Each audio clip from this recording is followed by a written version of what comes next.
Talvez você já tenha sentido isso. Aquela sensação de estar preso em um ciclo, revivendo o mesmo roteiro em diferentes cenários, com diferentes pessoas. Você se esforça, você tenta fazer diferente, mas o final da história parece sempre o mesmo. É como caminhar em círculos dentro de um labirinto que mora dentro de você. Um labirinto cujas paredes você não consegue ver, mas consegue sentir. Você sente a frustração, o cansaço de tentar, e mais uma vez, chegar no mesmo lugar de sempre. Aquele relacionamento que começa com uma promessa de ser diferente, mas termina com a mesma dor. Aquela oportunidade de trabalho que parece perfeita, mas que você, de alguma forma, sabota. Aquele plano de mudar de vida que nunca sai do papel, paralisado por uma força que você não consegue nomear. Você se olha no espelho e não entende. Por que eu continuo fazendo isso comigo? Por que eu escolho sempre o mesmo tipo de pessoa que vai me magoar? Por que eu fujo justamente quando as coisas começam a dar certo? É uma voz silenciosa, uma força invisível que parece tomar as decisões por você, te empurrando para um abismo familiar, um lugar de dor conhecida. Será que existe algo de errado comigo? Será que estou destinado a repetir esses erros para sempre? Será que sou o meu próprio inimigo e nem sei disso? Essa luta silenciosa, essa guerra interna, pode ser a experiência mais solitária que existe. Mas a verdade é que a chave para sair desse labirinto não está do lado de fora. Ela não está em outra pessoa, em outro emprego ou em outra cidade. A chave está escondida em um lugar profundo dentro de você, esperando para ser descoberta. Porque você não precisa ser um prisioneiro dos seus próprios padrões. Você precisa entender de onde eles vêm. E hoje, essa jornada de libertação começa. Se isso faz sentido até aqui, deixa o like para eu saber que você quer mais conteúdos assim.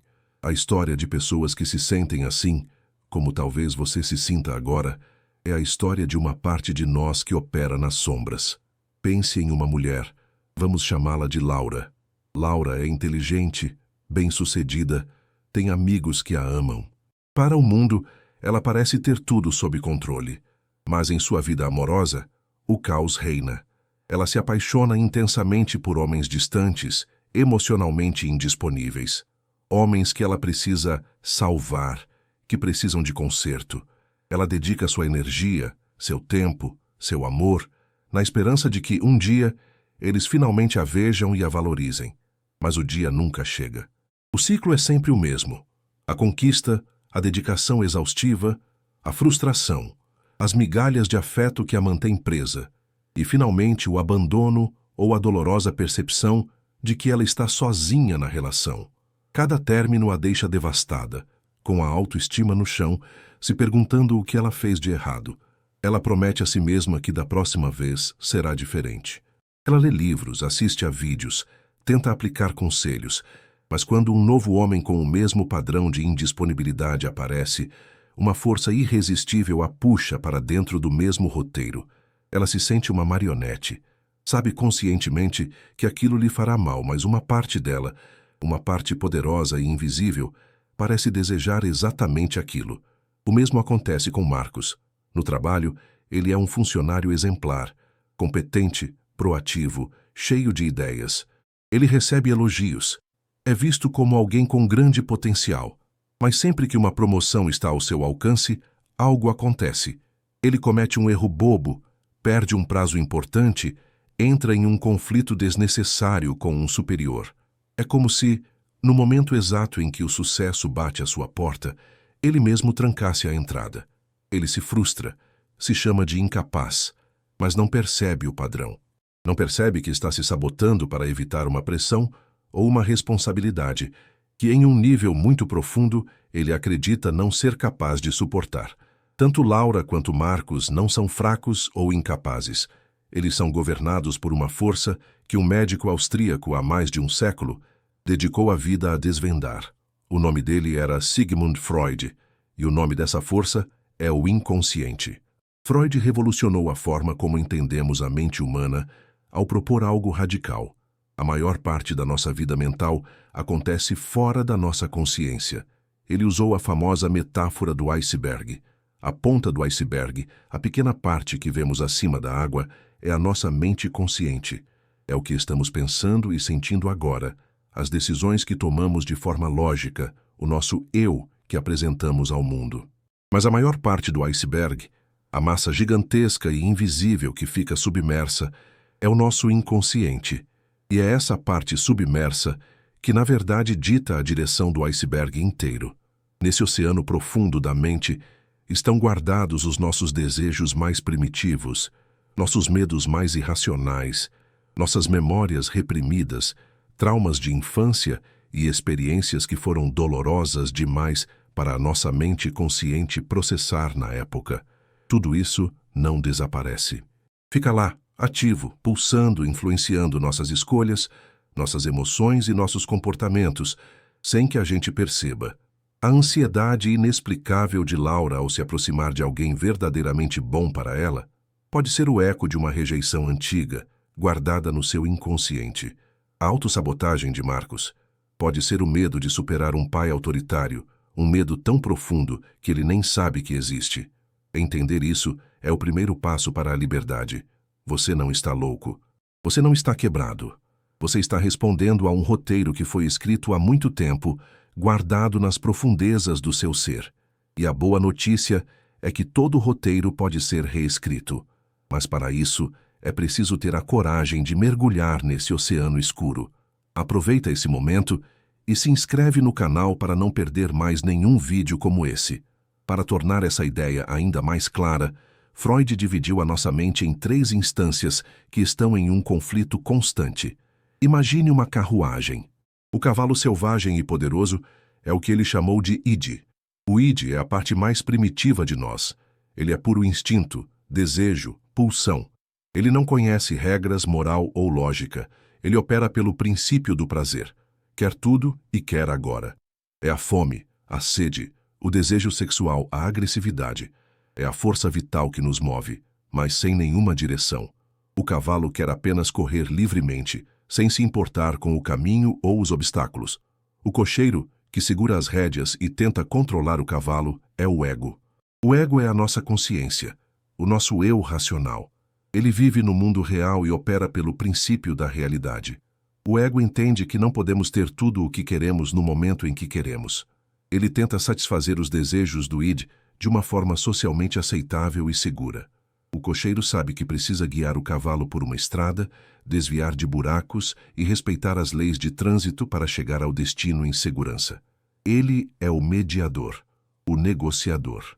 E por fim, sentado ao lado do cocheiro, dando ordens e criticando cada movimento, está o superego.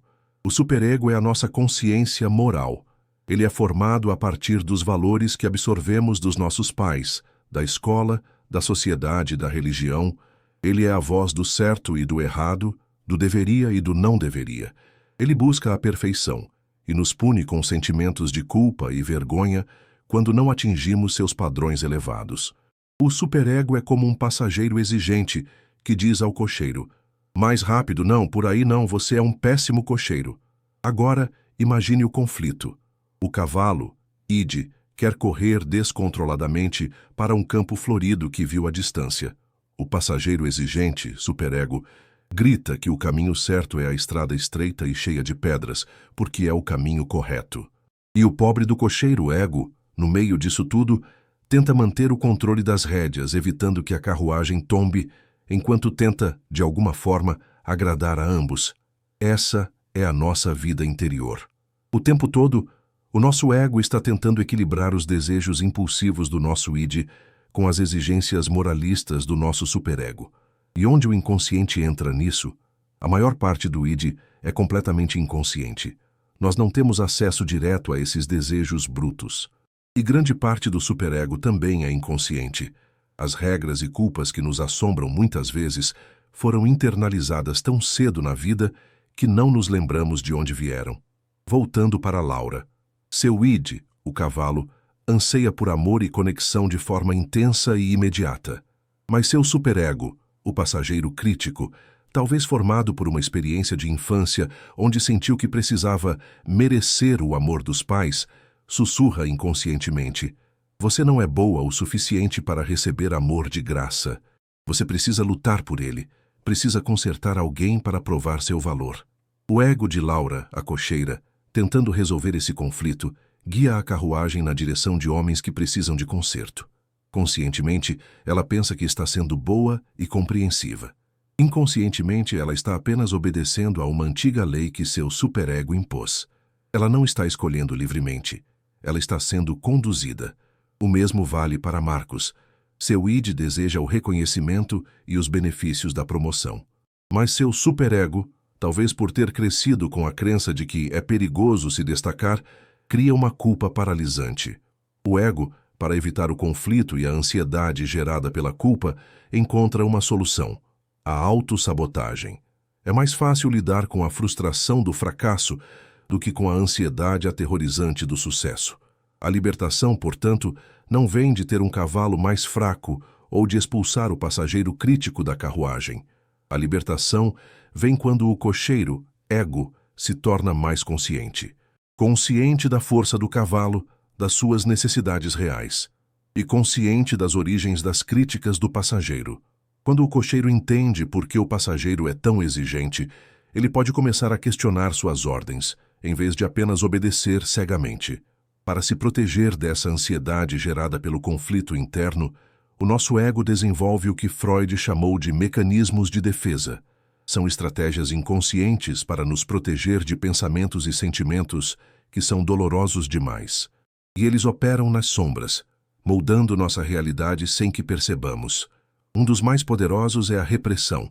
É quando o ego empurra uma memória traumática, um desejo proibido ou um sentimento insuportável para as profundezas do inconsciente. É como trancar um monstro no porão e jogar a chave fora. O problema é que o monstro não morre. Ele continua lá embaixo, batendo na porta, arranhando as paredes, e sua energia sombria vaza para o andar de cima, se manifestando como ansiedade sem causa aparente, fobias ou até mesmo doenças físicas. A pessoa pode não se lembrar do trauma, mas seu corpo e suas emoções se lembram. Outro mecanismo comum é a negação. É simplesmente se recusar a aceitar a realidade. O marido que se recusa a ver os sinais óbvios da traição. O alcoólatra que insiste que pode parar quando quiser. A negação é um escudo temporário, mas impede a pessoa de lidar com o problema real, fazendo com que ele apenas cresça. Temos também a projeção. É quando atribuímos a outra pessoa um desejo ou sentimento nosso que é inaceitável. Por exemplo, uma pessoa que sente muita raiva, mas foi ensinada que sentir raiva é feio, pode começar a ver raiva em todo mundo. Ela diz: "Nossa, fulano é tão agressivo", quando na verdade está projetando a própria agressividade que não consegue admitir em si mesma. Laura, em nossa história, talvez projete seu próprio medo de abandono em seus parceiros, tornando-se ciumenta e controladora, acusando-os de estarem distantes, quando na verdade é ela quem está, inconscientemente, se preparando para o abandono que tanto teme e provoca. E existe a formação reativa, que é quando a pessoa age de forma exatamente oposta ao que seu inconsciente deseja. O homem com fortes desejos homossexuais reprimidos, que se torna o mais homofóbico do seu grupo. A mãe que, inconscientemente, sente ressentimento pelo filho, mas o sufoca com cuidados excessivos para provar a si mesma e ao mundo que é uma mãe perfeita. Esses mecanismos não são bons ou ruins. Eles são ferramentas de sobrevivência da nossa psique. O problema é quando eles se tornam rígidos e automáticos, nos impedindo de viver de forma autêntica. Eles constroem a grade da nossa prisão invisível. Vivemos reagindo, nos defendendo de sombras que nem sabemos que existem, em vez de vivermos agindo, fazendo escolhas conscientes e livres. A libertação freudiana não é um caminho fácil. Exige coragem para abrir a porta do porão e olhar para o monstro que trancamos lá. Exige honestidade para admitir que talvez a raiva que vemos no outro seja nossa. Exige a humildade de reconhecer que não estamos no controle total como gostamos de pensar. Esse processo, que Freud chamou de psicanálise, é essencialmente uma arqueologia da alma. É cavar, camada por camada, para encontrar as ruínas de nosso passado e entender como elas sustentam a estrutura do nosso presente. Como fazer essa escavação? Freud dizia que o inconsciente se manifesta de várias formas, nos nossos sonhos que ele chamava de a estrada real para o inconsciente, onde nossos desejos e medos se expressam em símbolos, nos nossos atos falhos, os famosos lapsos freudianos quando queremos dizer uma coisa e dizemos outra, revelando uma verdade escondida. E claro, nos nossos sintomas, a ansiedade, a depressão, as compulsões. Eles não são o problema, são a fumaça que indica onde o fogo está. Trazer o inconsciente à consciência, tornar consciente o inconsciente, é o objetivo. Quando Laura, através da terapia ou de uma profunda autoanálise, finalmente entende que seu padrão de escolher homens indisponíveis vem de uma tentativa de curar a ferida de um pai ausente na infância, algo mágico acontece. A força do padrão diminui. Ela não é mais uma vítima cega de seu passado. Ela agora pode olhar para um homem com essas características e pensar: ah, eu conheço esse roteiro. Ele me é familiar e tentador, mas eu sei que o final dele me machuca. Hoje eu escolho diferente. Essa é a verdadeira liberdade. Não é apagar o passado. O passado não pode ser apagado. É entender o passado para que ele não tenha mais poder sobre o seu presente. É olhar para o cavalo selvagem, ide, com compreensão, não com medo. É ouvir as críticas do passageiro superego e dizer: eu entendo sua preocupação, ela me protegeu um dia, mas essa regra não me serve mais. É fortalecer o cocheiro, ego, para que ele possa finalmente guiar a carruagem para o destino que ele conscientemente escolhe. O que está escondido no seu inconsciente não é seu inimigo. É uma parte ferida de você. Uma parte que guarda a chave não só da sua dor, mas também do seu maior potencial. Ao acolher essa sombra, ao integrá-la, você não se torna mais fraco. Você se torna inteiro. E uma pessoa inteira é uma pessoa livre. Agora é com você. Escreve nos comentários o que mais te emocionou nessa história. Quero ver quem realmente entendeu a mensagem de hoje. A jornada para dentro de si mesmo é a mais importante que qualquer um de nós pode fazer. É um caminho que transforma a repetição em escolha, a prisão em liberdade e a dor em sabedoria. Freud não nos deu um mapa fácil, mas nos deu uma tocha para iluminar os cantos escuros da nossa própria mente e descobrir que, no fundo, o poder de nos libertar sempre esteve dentro de nós. Era preciso apenas coragem para olhar. Se essa mensagem fez sentido para você, se inscreve para fazer parte dessa comunidade que acredita em mudança. O que você ouviu hoje é só o começo para uma mudança. Esse vídeo aqui do lado pode responder algo que talvez você nem sabia que precisava entender. Clica agora e descubra.